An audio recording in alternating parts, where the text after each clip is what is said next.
these days, you know that during the World Economic Forum, people will be talking a lot about, upcoming consumers and how Africa can actually feed the world. And for us to be able to export all the goods that are produced by our farmers, we potentially need to have much efficient costs. And that's why I'm very happy to have Yehuda on our side here. Yehuda is operating, he's chairman of TIC, which is operating port facilities, and I would like to ask him what differences he sees in port operations pre versus post privatization.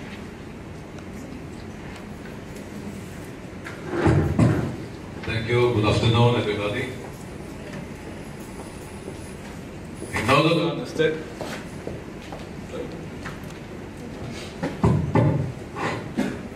to understand, what was before the privatization, I will try to explain and to describe the situation.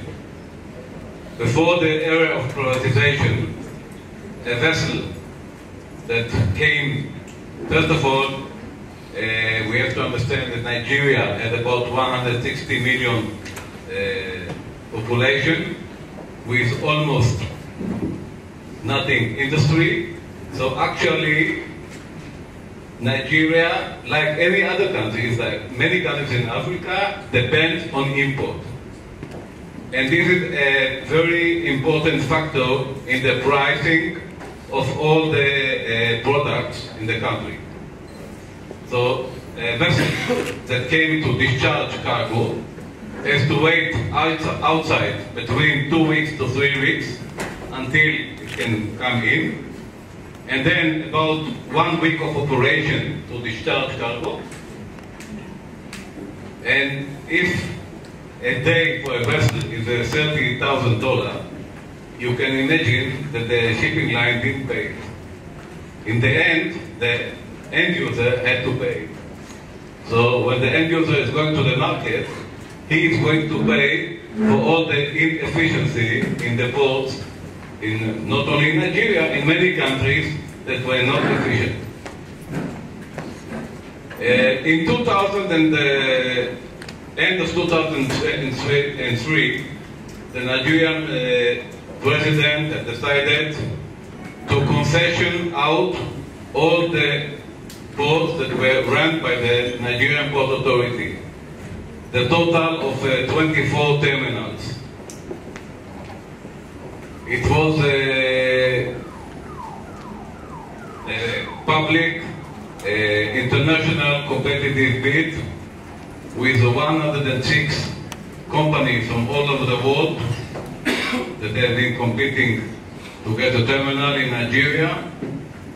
And we got one of the terminals, which is Tinkan Island Container Terminal, located in Lagos. And from the moment we got the terminal, there was not only us, all the private concessionaires, there was a big change in the port operation, in the efficiency and reductions of cost. First of all, we brought in high technology, cranes, computerized system connected to satellites in order to locate each container in any given moment. Many kinds of cargo handling equipment, and we started to work 24/7. It means when a vessel, today a vessel that is coming into the port, is the waiting time is only a few hours, and sometimes there is no waiting time. Not well. There is no waiting time. The operation is not 1 week. The operation is maximum 48 hours. It depends on the size of the vessel. And we can deliver to our customers in any given moment. The customer doesn't have to come to the port and to look for the number of containers. This was the situation before. So we are able to deliver the containers within a few days. This has reduced dramatically the cost of the port operation, the cost to the shipping lines, and the cost to the end users. And this is actually the biggest contribution to the economy, not only in Nigeria, it happened in other countries. We are a subsidiary of Bollore Africa Logistics, which is a French group that has existence in 45 countries in Africa, and we have seen it in many other countries, in the Ivory Coast, in Ghana, in Dakar, in Senegal, in Cameroon.